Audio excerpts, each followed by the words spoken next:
Hello everyone. இப்போ நம்ம பார்க்க போகிறது laminar flow between parallel plates. சரிங்களா, அதான் இப்போ பார்க்க போகிறோம். இது எதில் வரும்னா நம்மளுடைய ஃப்ளூயிட் மெக்கானிக்ஸில் யூனிட் 4ல் வரும். சரிங்களா, முதல்ல நமக்கு ஃப்ளோவில் எப்படி இருக்குது அப்படின்றத பார்க்கலாம். ஃப்ளோவில் ஃபஸ்ட்டு நம்ம பார்க்குறது விஸ்கஸ் ஃப்ளோன்னு ஒன்று இருக்குது. சரிங்களா, ரெண்டு வகையான ஃப்ளோ. அதில் ரொம்ப முக்கியமானது விஸ்கஸ் ஃப்ளோ. இப்போ இதில் நம்ம ரெண்டு விதமாக பிரிக்கிறோம். அதாவது ஃப்ளோவையே இப்போ ரெண்டு விதமாக பிரிக்கிறோம். அதில் ஒன்று என்னென்னா லேமினார் ஃப்ளோன்னு சொல்கிறது, அடுத்தது டர்புலன்ட் ஃப்ளோன்னு சொல்கிறது. சரிங்களா, டர்புலன்ட் ஃப்ளோ. இப்போ இது ரெண்டுத்தையும் எதை பேஸ் பண்ணி நம்ம பிரிக்கிறோம்னா பேஸ்ட் ஆன் ரெனால்ட்ஸ் நம்பரை பேஸ் பண்ணி தான் பிரிக்கிறோம். சரிங்களா, இதெல்லாம் நம்மளுக்கு தெரிஞ்சது தான். இப்போ ரெனால்ட்ஸ் நம்பரை பேஸ் பண்ணி தான் பிரிக்கிறோம். ஆக்சுவலாக ரெனால்ட்ஸ் நம்பருங்கிறது என்னது, rho V D divided by மியூங்கிறது. ரோனா டென்சிட்டி, அதே மாதிரி வீணா வெலாசிட்டி, டீனா ஹைட்ராலிக் மீன் டெப்த்துன்னு சொல்லுவோம். அப்படி இல்லைன்னா இங்கே ஒரு பைப்புக்குன்னா லென்த்துன்னு சொல்லிக்குவோம். மோஸ்ட்லி நம்ம என்ன சொல்லுவோம்னா டயா. அதே மாதிரி மியூங்கிறது டைனாமிக் விஸ்காசிட்டி. ஓகேங்களா, அப்போ இந்த ரெனால்ட்ஸ் நம்பரை வச்சு தான் அந்த ஃப்ளோ லேமினார் ஃப்ளோவா இல்லை டர்புலன்ட் ஃப்ளோவா அப்படிங்கிறத முடிவு பண்ணுவோம். ஒன்ஸ் அது லேமினார் ஃப்ளோ, அதுவும் ரெண்டு பேரலல் பிளேட்டுக்கு இடையில் இருந்துச்சுன்னா அதோடைய பிஹேவியர் எப்படி எப்படிலாம் இருக்கும், அதில் ஸ்ட்ரெஸ் எப்படி இருக்கும், அதெல்லாம் நம்ம தான் பார்க்க போகிறோம். அதில் உள்ள ப்ரெஷர் கிரேடியன்ஸ் எப்படி இருக்கும், அதில் உள்ள ஸ்ட்ரெஸ் எப்படி இருக்கும் அப்படிங்கிறது தான் இப்போ பார்க்க போகிறோம். சரிங்களா, முதல்ல இந்த லேமினார் ஃப்ளோ எங்கெங்கெல்லாம் இருக்கும் அப்படிங்கிறது ஒரு சில கேசஸ் இருக்குது இல்லையா, அதில் ஒரு 4 கேஸ் இருக்குது. அது என்னன்றதை பார்க்கலாம். ஒன்று அண்டர் கிரவுண்டு ஃப்ளோவில் இருக்கும். அண்டர் கிரவுண்டு ஃப்ளோ இருக்கு இல்லையா, அதில் மோஸ்ட்லி என்னவாக இருக்குன்னு வச்சுங்க லேமினார் ஃப்ளோ தான் இருக்கும். அதே மாதிரி ஆர்டரிஸ் இருக்கு இல்லையா, நம்ம உடம்புல உள்ள ஆர்டரிஸ், அதில் பிளட் ஃப்ளோ இருக்குல்ல, அது என்னவாக இருக்குன்னா லேமினார் ஃப்ளோவாக தான் இருக்கும். அதே மாதிரி மெஷரிங் இன்ஸ்ட்ருமெண்ட்ஸ் இருக்கும் இல்லையா, மெஷரிங் இன்ஸ்ட்ருமெண்ட்ஸில்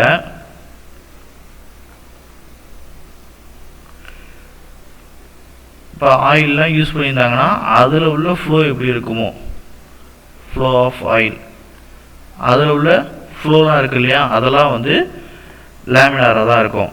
அதே மாதிரி நம்மளுடைய பிளான்ஸ் இருக்குல்ல, பிளான்ஸில் கீழே ரூட்ஸ்லேருந்து மேலே தண்ணி வருது இல்லையா, அப்சர்வ் பண்ணுறது இல்லையா, அந்த ரூட்ஸ்லேருந்து ரைஸ் ஆஃப் வாட்டர் ஏற்படுதில்ல, அதெல்லாம் எப்படி இருக்குன்னா இந்த லேமினார் ஃப்ளோவாக தான் இருக்கும். ஒரு சின்ன எக்ஸாம்பிள்ஸ் எங்கெங்கெல்லாம் லேமினார் ஃப்ளோ இருக்கும் அப்படின்னு சொல்லிட்டு. சரிங்களா, இப்போ நம்ம வந்து ஒரு ரெண்டு பேரலல் பிளேட்ஸுக்கு இடையில் ஒரு லேமினார் ஃப்ளோ இருந்துச்சுன்னா அதோடைய பிஹேவியர் எப்படி எப்படி இருக்கும், அதோடைய ப்ரெஷர் கிரேடியன்ஸ் எப்படி இருக்கும், அதோடைய ஷியர் ஸ்ட்ரெஸ் எப்படி இருக்கும் அப்படிங்கிறத இப்போ பார்க்கலாம். சரிங்களா, இப்போ laminar flow between parallel plates.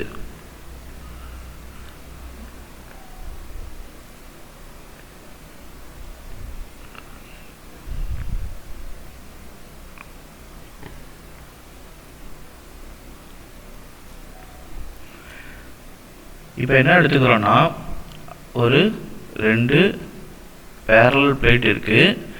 இதில் என்ன இருக்குன்னா ஒரு ஃப்ளோ இருக்குது, வாட்டருடைய ஃப்ளோ.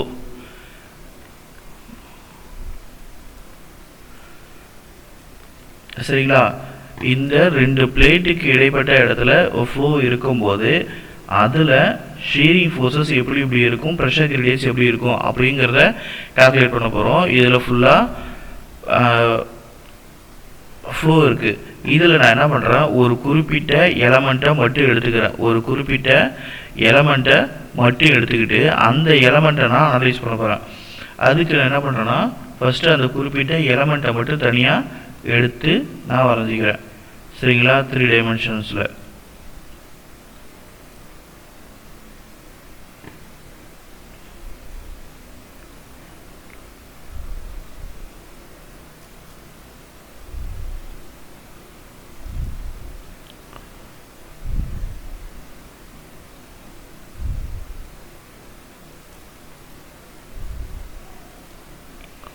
ஓகேங்களா? இப்போ இதில் ப்ரெஷர் எவ்வளோ இருக்கும், ஸ்ட்ரெஸ்ஸஸ் எவ்வளோ இருக்கும், இதோடைய டைமென்ஷன்ஸ் என்ன அப்படிங்கிறது எல்லாத்தையும் நாம் ஒன்று ஒன்றா இப்போ குறிக்கலாம். சரிங்களா? இப்போ இது என்ன டைரெக்ஷன்னா, இது எக்ஸ் டைரெக்ஷன், இது y டைரெக்ஷன், இது z டைரெக்ஷன். இப்போ இங்கேருந்து இந்த ஒரு பர்டிகுலர் பிளேட்டில் எவ்வளவு லோடு இருக்குது அப்படின்னு சொன்னால் ப்ரெஷர் இருக்குன்னா பீன்ற அளவுக்கு ப்ரெஷர் இருக்குதுன்னு சொல்கிறோம். சரிங்களா? அதுக்கு முன்னாடி இங்கே ஒரு சின்ன ஃப்ளூயிட் எலமெண்ட் எடுத்துருக்கோம் இல்லையா, அதோடைய லென்த் என்னென்னா டெல் எக்ஸ்ன்னு சொல்கிறேன். அதே மாதிரி இந்த சைடோடைய டைமென்ஷன் என்ன சொல்கிறேன்னா டெல் இசட்னு சொல்கிறேன். அதே மாதிரி இந்த டைமென்ஷன் நான் என்ன சொல்கிறேன்னா டெல் ஒய்ன்னு சொல்கிறேன். ஓகேங்களா? அப்படின்ற ஒரு டைமென்ஷனில் ஒரு சின்ன ஃப்ளூயிட் எலமெண்ட் எடுத்துக்கலாம். Del X, del Y, del இசட்ன்ற லென்த்து கொண்ட ஒரு சின்ன ஃப்ளூயிட் எலமெண்ட்டை எடுத்து அதில் ப்ரெஷர் கிரேடியன்ஸ் எவ்வளோ இருக்குது, அதில் ஷியர் ஸ்ட்ரெஸ்ஸஸ் எவ்வளோ இருக்குது அப்படிங்கிறத நம்ம இப்போ பார்க்குறோம். சரிங்களா? இப்போ del X, del Y, del z அப்படிங்கிற ஒரு டைமென்ஷன்கிட்ட எடுத்துட்டோம். அதில் இங்கே இந்த ஒரு பர்டிகுலர் எலமெண்ட்டில் என்ன இருக்குன்னா பீன்ற ப்ரெஷர் கிரேடியன்ட் இருக்குது. சரிங்களா? அப்போ இதுக்கு ஆப்போசிட்டில் இங்கே வரக்கூடிய ப்ரெஷர் கிரேடியன்ட் எவ்வளோ இருக்குன்னா பி இருக்கும். இந்த ப்ரெஷர் கிரேடியன்ட்டு எப்படி இன்க்ரீஸ் ஆகுதுன்னா இது டெல் எக்ஸை பொறுத்து இன்க்ரீஸ் ஆகுது. சரிங்களா? அப்போ ப்ரெஷரு எதை பொறுத்து இன்க்ரீஸ் ஆகுது, ப்ரெஷர் எதை பொறுத்து இன்க்ரீஸ் ஆகுது, எக்ஸை பொறுத்து இன்க்ரீஸ் ஆகுது. எவ்வளோ டைரக்ஷனுக்கு, டெல் எக்ஸுன்ற டோட்டல் லென்த்துக்கு. Pressure varies with respect to x for a particular length of del x. ஓகேங்களா? for a particular length of del x. அதனால தான் இங்கே இருக்கிற pressure P plus del P divided by del X into del எக்ஸ்ன்னு போடுறோம். சரிங்களா? இங்கே வேறு ஏதாவது லென்த்து ஒன்றுன்னு இருந்துச்சுன்னா இந்த இடத்துல ஒன்றுன்னு போடணும். இங்கே இடத்துல ஒரு 2 இருந்துச்சுன்னா இந்த இடத்துல 2ன்னு போடணும். அதே மாதிரி தான் இங்கே லென்த்து எல்லுன்னு இருந்துச்சுன்னா இந்த இடத்துல length for the particular length. ஓகேங்களா?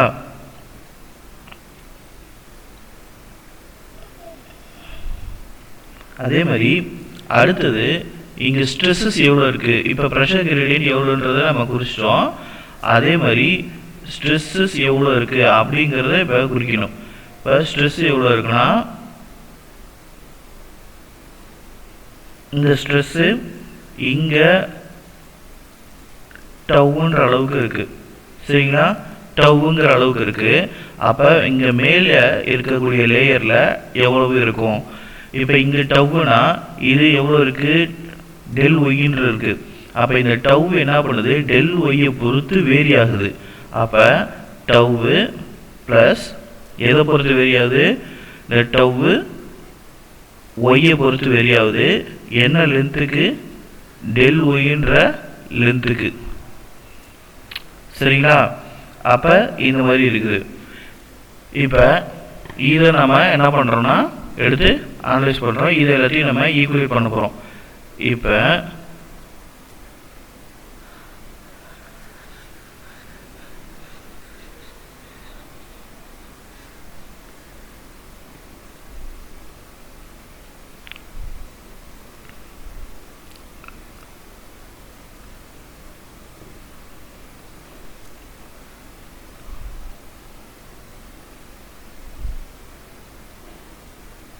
இப்படி இருக்குங்களா?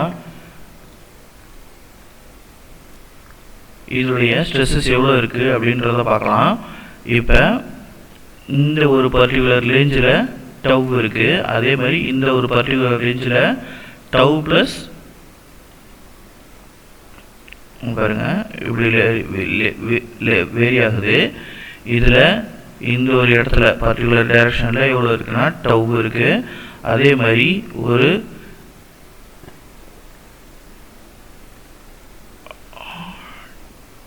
டெல் ஒய்ன்ற ரேஞ்சில் என்னவா இருக்குது, tau plus to tau divided by to Y into do ஒய்ன்ற ரேஞ்சுக்கு இருக்குது. சரிங்களா? இப்போ இதில் நம்ம என்னென்ன கண்டுபிடிக்க போகிறோம்னா நெட் ஷேரிங் ஃபோர்ஸஸ் எவ்வளோ இருக்குது அப்படிங்கிற எல்லாத்தையும் பார்க்க போகிறோம். இப்போ ரொம்ப எளிமையானது, இதை மட்டும் ஃபஸ்ட்டு புரிஞ்சுக்கிட்டால் போதுமானது. சரிங்களா? இப்போ அந்த நெட் ஷியரிங் ஃபோர்ஸ் எவ்வளோ இருக்குது ஆன் தி எலமெண்ட்.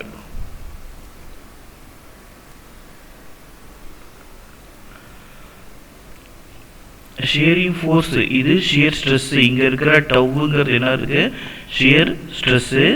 நாம் இப்போ பார்க்குறது ஷியரிங் ஃபோர்ஸு. அப்போ ஷியரிங் ஃபோர்ஸுங்கிறது என்ன அதோடைய ஏரியாவை மல்டிப்ளை பண்ணால் வரக்கூடியது தான் ஷியரிங் ஃபோர்ஸு. சரிங்களா? அப்போ கீழே மேலே என்ன இருக்குது tau plus to tau divided by to Y into to Y into அது என்ன ஏரியாவில் படர்ந்து இருக்குது டோ எக்ஸ் இன்ட்டு டோ இசட்டுன்ற ஏரியாவில் படர்ந்து இருக்குது. அப்போ dou X into to z. சரிங்களா? மைனஸ் அடுத்த ஷியரிங் ஃபோர்ஸ் என்ன இருக்குது tau into to X into to z. சரிங்களா? அப்போ நெட் ஷியரிங் ஃபோர்ஸுன்றது எவ்வளோ இருக்குது மொத்தமாக இது ரெண்டும் கேன்சல் ஆகிடும். Tau into to X into to z. சரி அது தனியாக எழுதிடலாம். Tau into to X into to z plus to tau dou Y into to X into to z minus tau into to X into to z. அப்போ என்ன ஆகுது இது ரெண்டும் அடிபட்டுருது. அப்போ மிச்சம் இருக்கக்கூடியது என்னது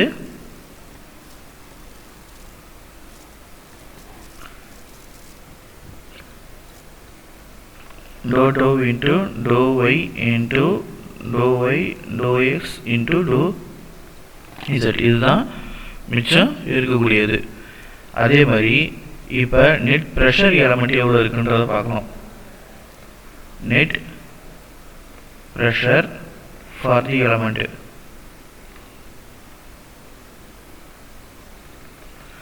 இப்போ ப்ரெஷருக்கும் அதே மாதிரி எடுத்து எழுதுறோம்னு வச்சுங்க. P into to Y into to Z அதோடைய area minus P plus do P into divided by to X into to X into to Y into do இசட்னு வரும். சரிங்களா? அப்போ நமக்கு மிச்சம் வரக்கூடிய நெட் ப்ரெஷர் ஃபோர்ஸ் எவ்வளோ இருக்குன்னு வச்சுங்க.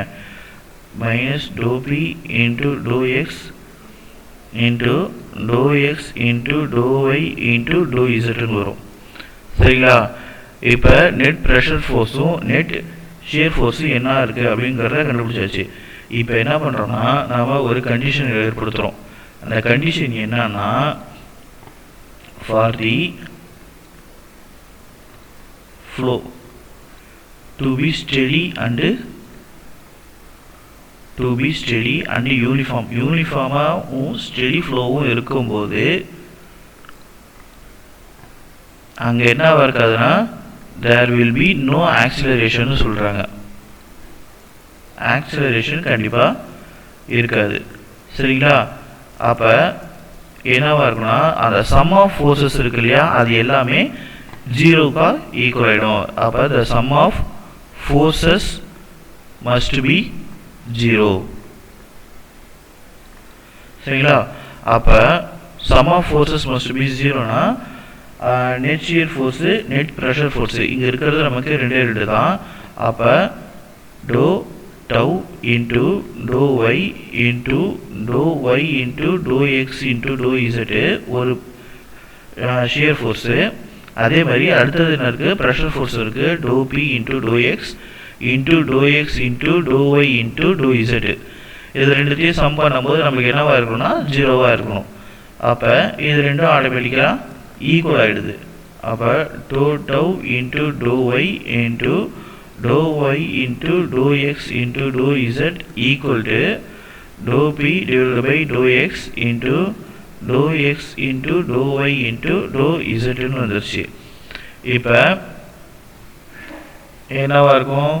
இப்போ ரெண்டு சைடில் இருக்கிற இந்த dou x dou y dou z எல்லாம் அடிபட்டுரும். அப்போ மிச்சம் இருக்கக்கூடியது என்னது?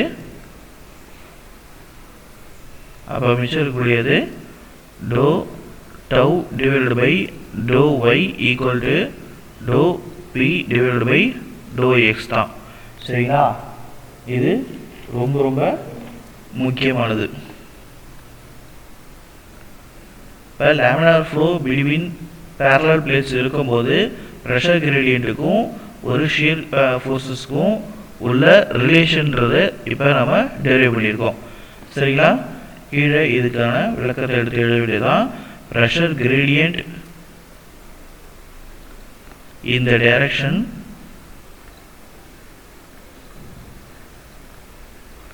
of the flow is equal to the shear gradient in the direction